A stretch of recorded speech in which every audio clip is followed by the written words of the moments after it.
Hi friends, RMTI mobile training institute నుంచి ఈరోజు lighting section గురించి ఎక్స్ప్లెయిన్ చేయడం జరుగుతుంది. తెలియని వాళ్ళు తెలుసుకోవడానికి కోసం ఈ వీడియో అయితే చేయడం జరుగుతుంది. ఫ్రెండ్స్, మనకి లైటింగ్ సెక్షన్లో ఒక మొబైల్లో డిస్ప్లేలో లైట్లు వెలగాలంటే మనకి యానోడ్ లైన్ అనేది చాలా ఇంపార్టెంట్ అండి. ప్లస్ వోల్టేజ్ అనమాట.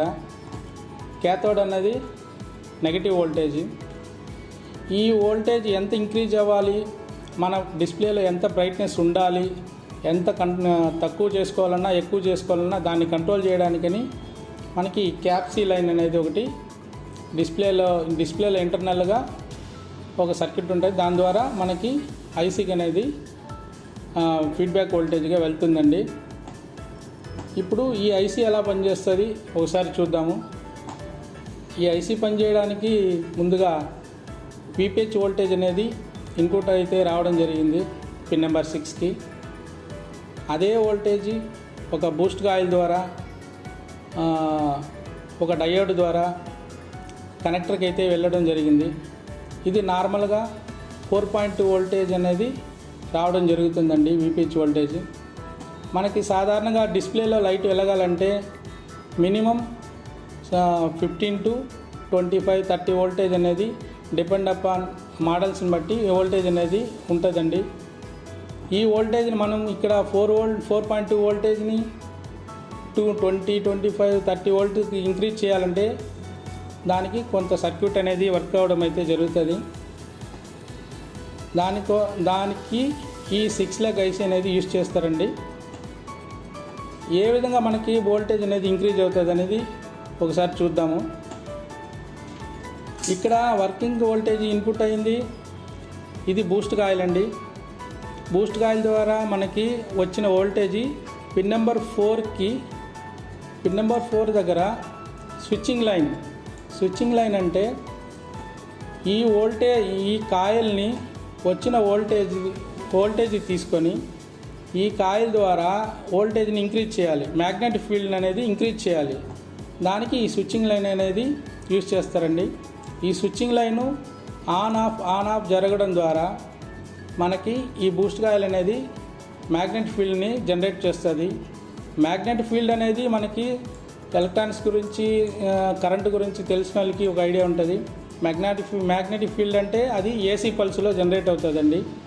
ఆ ఏసీ పల్స్ని మనం డీసీగా మళ్ళీ కన్వర్ట్ చేయాలంటే మనకి ఇక్కడ డయోడ్ అనేది యూజ్ చేస్తారు. ఈ డయోడ్ ద్వారా ఇక్కడ జనరేట్ అయిన ఏసీ పల్స్ అన్నది డీసీగా కన్వర్ట్ అయ్యి ఆల్రెడీ మనకున్న 4.2 వోల్టేజ్ ప్లస్ ఇక్కడ ఏసీ జనరేట్ అయిన మ్యాగ్నెటిక్ ఫీల్డ్ని డీసీగా కన్వర్ట్ చేసి రెండూ కలిపి మనకి 15 to మనకి ఎంత వోల్టేజ్ కావాలనేది ముందుగానే డిసైడ్ అయ్యి సర్క్యూట్ డిజైన్ చేసి ఉంటారు. దాని ద్వారా ఇక్కడ వోల్టేజ్ అనేది ఇంక్రీజ్ అవ్వడం అనేది జరుగుతుంది. ఫ్రెండ్స్, ఒకవేళ ఈ కాయిల్ పనిచేయకపోయినా ఈ స్విచ్చింగ్ అనేది జరగకపోయినా మనకి వోల్టేజ్ అనేది ఇంక్రీజ్ కాదు. ఫ్రెండ్స్, ఇంక్రీజ్ కాలేదంటే మనకి లైట్ అనేది వర్క్ అవ్వడం జరగదు.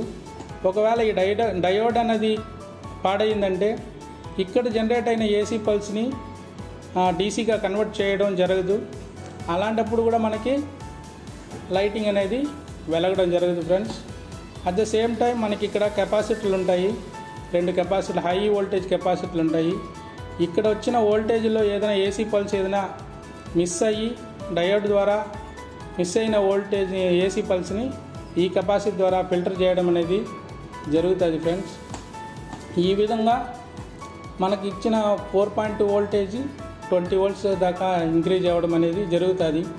ఇది ఎంత వోల్టేజ్ ఇంక్రీజ్ అవ్వాలి, ఎంత టైం స్విచ్చింగ్ అవ్వాలి, ఎంత జనరేట్ చేయాలనేది కంట్రోల్ చేయడం మాత్రం ఈ పిన్ నెంబర్ 5కి క్యాప్సీ సిగ్నల్ అనేది రావడం జరుగుతుంది. ఇది ఇంచుమించు 1.8 వోల్టేజ్ దాకా వస్తుంది. ఈ వోల్టేజ్ని డిపెండ్ చేసుకొని ఈ స్విచ్చింగ్ అనేది ఎంత టైం స్విచ్చింగ్ చేయాలి, ఎంత వోల్టేజ్ జనరేట్ చేయాలనేది డిసైడ్ అవుతుంది. ఇన్ కేస్ ఈ వోల్టేజ్ రాకపోయినా ఈ స్విచ్చింగ్ అనేది జరగదు, మనకి వోల్టేజ్ అనేది ఇంక్రీజ్ కాదు. ఫ్రెండ్స్, ఒకవేళ ఈ కాయిల్ ఖరాబ్ అయినా మనకి లైటింగ్ అనేది ఇంక్రీజ్ కాదు. ప్లస్ నెక్స్ట్ ఈ క్యాథోడ్ లైన్ చూద్దాం ఫ్రెండ్స్. క్యాథోడ్ లైన్ అనేది ఎప్పుడు కానీ ఒక లైట్ వెలగాలంటే పాజిటివ్ ఎంత ఇంపార్టెంటో నెగటివ్ అనేది అంత ఇంపార్టెంట్. అంటే పాజిటివ్ని నెగటివ్లోకి వెళ్తేనే మనకి ఆ సర్క్యూట్ అనేది కంప్లీట్ అయినట్టు ఫ్రెండ్స్. ఈ నెగటివ్ వోల్టేజ్ని ఐసీ ద్వారా ఒక రెసిస్టర్ని గ్రౌండ్ చేయడం ద్వారా నెగటివ్ వోల్టేజ్ జనరేట్ చేసి ఎల్ఈడి లైట్లకి సప్లై చేయడం అనేది జరుగుతుంది. ఈ క్యాథోడ్ లైన్లో ఉన్న ఈ రెసిస్టర్ మిస్ అయినా, ఈ రెసిస్టర్కి ఉన్న వాల్యూలు మిస్ అయినా మనకి లైటింగ్ అనేది ఆగిపోవడం జరుగుతుంది. ఓవర్ లైటింగ్ రావడము, లో లైటింగ్ రావడము, ఈ కారణాలన్నీ ఈ రెసిస్టర్ వల్ల, ఈ కాయిల్ వల్ల జరగడం అనేది జరుగుతుంది ఫ్రెండ్స్.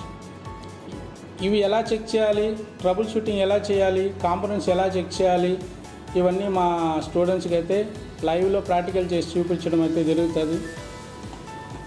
నెక్స్ట్ మనం దీన్ని సర్క్యూట్ ద్వారా ఎలా చూడాలి, ఇది ఈజీగా మనకి స్టూడెంట్స్కి అర్థమవడం కోసం మనము ఒక డయాగ్రామ్ అనేది రెడీ చేసి అర్థం చేసుకోవడం కోసం, ఈజీగా ఉండడం కోసం తయారు చేసాం. అది స్కిమాటిక్స్లో ఎలా ఉంటుంది అనేది ఒకసారి చూద్దాం ఫ్రెండ్స్. ఇది 6 లెగ్ ఐసీ. మనం ఇప్పుడు డయాగ్రామ్లో మనం ఎలా చూపించామో అదేవిధంగా ఇక్కడ చూడండి, వీపీహెచ్ అనేది ఐసీకి ఇన్పుట్ అయింది. నెక్స్ట్ ఒక కాయిల్ ద్వారా, ఒక డయోడ్ ద్వారా యానోడ్ లైన్ అనేది డిస్ప్లే కనెక్టర్కి వెళ్ళడం అయితే జరుగుతుంది friends. Next pin number 4 switching line. ఇక్కడ వచ్చిన వోల్టేజ్ని మనం ఇక్కడ స్విచ్చింగ్ చేయడం ద్వారా ఈ కాయిల్ అనేది స్విచ్చింగ్ అయ్యి వోల్టేజ్ అనేది ఇంక్రీజ్ అవ్వడం జరుగుతుంది. Next pin number 5 PWM pulse with modulation, క్యాప్సీ అని కూడా అంటారు, పల్స్ విత్ మాడ్యులేటర్ అని అంటారు.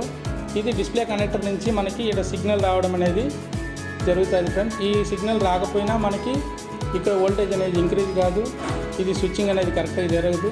అప్పుడు కూడా మనకి డిస్ప్లే లైటింగ్ అనేది ప్రాబ్లం వస్తుంది friends. Next pin number 1 LED cathode line అనేది డిస్ప్లే కనెక్టర్కి వెళ్తుంది. మనం చెప్పినట్టుగానే ఒక రెసిస్టర్ 10 ohms రెసిస్టర్ ద్వారా గ్రౌండ్ చేయడం అనేది జరుగుతుంది. నెక్స్ట్ పిన్ నెంబర్ 2కి ఒక కెపాసిటర్ వేసి గ్రౌండ్ చేయడం అనేది జరుగుతుంది ఫ్రెండ్స్. ఈ విధంగా అయితే మనకి స్టూడెంట్స్కి స్కిమాటిక్స్ ద్వారాను ప్లస్ డయాగ్రామ్ ద్వారాను లైవ్గా మొబైల్లో ఉన్న వోల్టేజ్లు లైవ్ ప్రాక్టికల్ చేయడం అనేది జరుగుతుంది friends. Thank you friends, thank you very much.